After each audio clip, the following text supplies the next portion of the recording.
કૃષ્ણા પરમાર મારી ચેનલમાં તમારું સ્વાગત કરું છું। તમે જોઈ રહ્યા છો રાહતદર્શ એજ્યુકેશન, જેમાં તમને ધોરણ 8 વિષય ગણિત અને વિષય વિજ્ઞાનના વિકાસ અસાઇનમેન્ટ સોલ્યુશન દ્વિતીય સત્ર 2025ના બધા જ વિડીયો જોવા મળશે।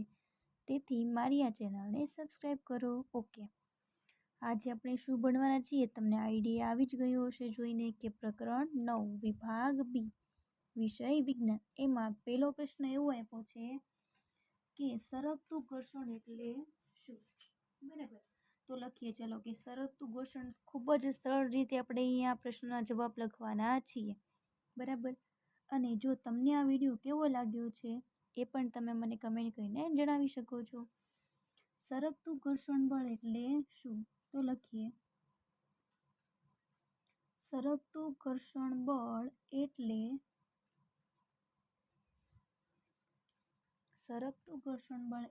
જ્યારે કોઈ વસ્તુ બીજી વસ્તુની સપાટી પર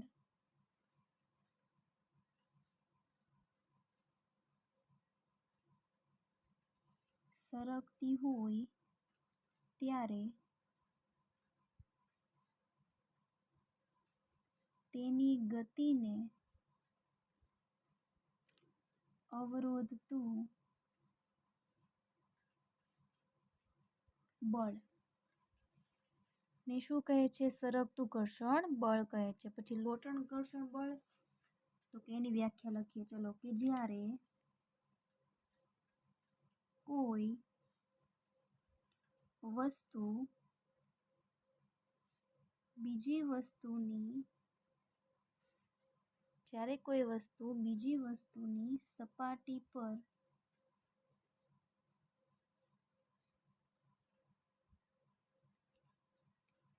ગબડતી હોય ત્યારે તેની ગતિને અવરોધતું બળ। જો આ બંને વ્યાખ્યા સાવ સહેલી છે, તેને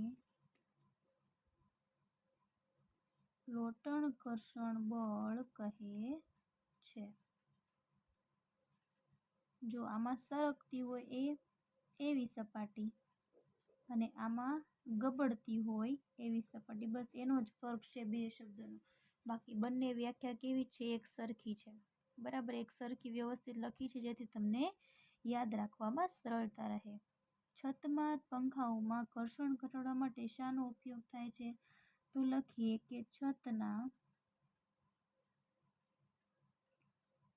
પંખાઓમાં ઘર્ષણ ઘટાડવા કયો જોઈ તમે શેનો ઉપયોગ થતો હશે? માટે બોલ બેરિંગ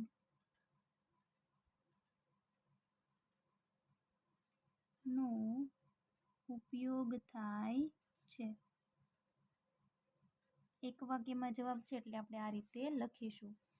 સાયકલની બ્રેકમાં ઘર્ષણ વધારવા કોનો ઉપયોગ થાય? ચલો મને કયો જોઈ। સાયકલની બ્રેકમાં તમે બધા સાયકલ ચલાવી જશે તો તમને ખબર હોવી જોઈએ કે સાયકલની બ્રેકમાં ઘર્ષણ વધારવા બ્રેક પેડનો ઉપયોગ થાય છે।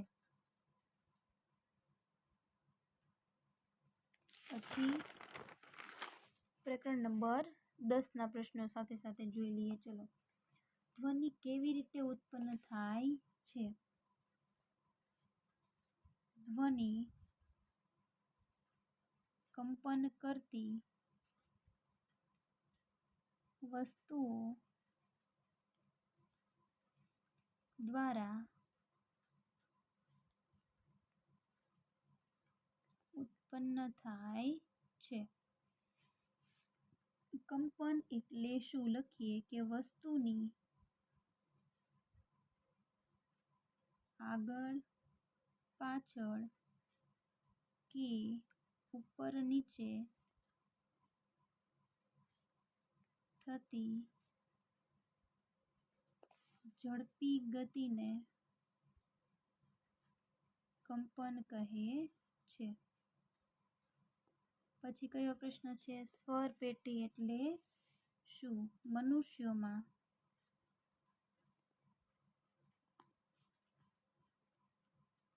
શ્વાસનળીના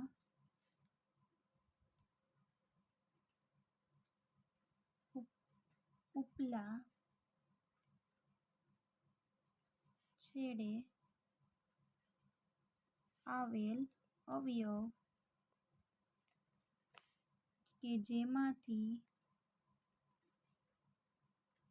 ધ્વનિ ઉત્પન્ન થાય તેને સ્વરપેટી કહે છે. ચોથો પ્રશ્ન, પુરુષોમાં અને સ્ત્રીઓમાં આવેલ સ્વર તંતુઓની લંબાઈ જણાવો. તો લખીએ, આ પ્રશ્ન મોસ્ટ આઈપ્યો ભાઈ, યાદ કરી લેજો. પુરુષોમાં સ્વર તંતુઓની લંબાઈ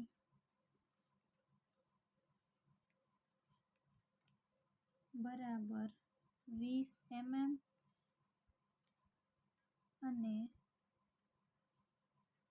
સ્ત્રીઓમાં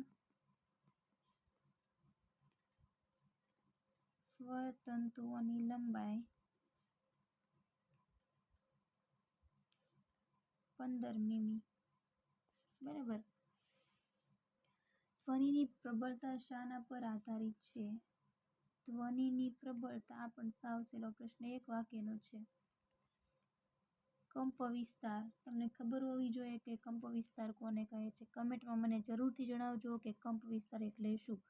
બરાબર, આપણે જોઈએ કોને કોને આવડે છે. કંપ વિસ્તાર પર આધારિત છે.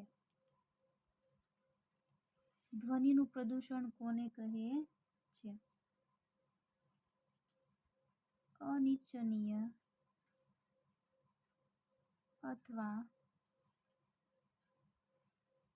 વધુ પડતા અવાજને માનવ અને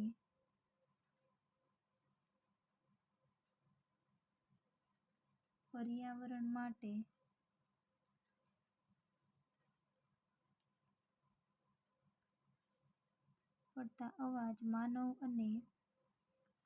માટે હાનિકારક હોય છે તેને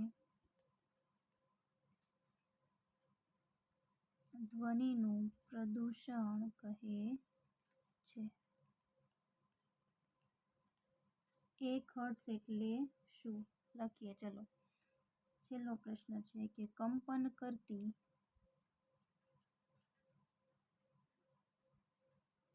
વસ્તુ 1 સેકન્ડમાં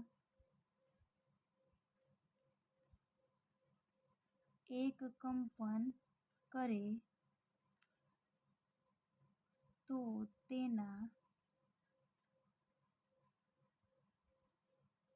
કંપનની આવૃત્તિને 1 હર્ટ્ઝ કહે છે. ઓકે, ચલો, આ પ્રશ્ન તમારે અહીં પૂર્ણ થાય છે. બરાબર, મેં મારી રીતે સરસ મજાના જવાબો લખ્યા તો છે, પણ છતાં પણ તમે આમાં જો કયા પણ પ્રકારનો પ્રશ્ન હોય તો તમે કમેન્ટ કરીને જણાવી શકો છો. જરૂરથી જણાવજો કે તમને આ વિડીયો કેવો લાગ્યો છે. Thank you very much.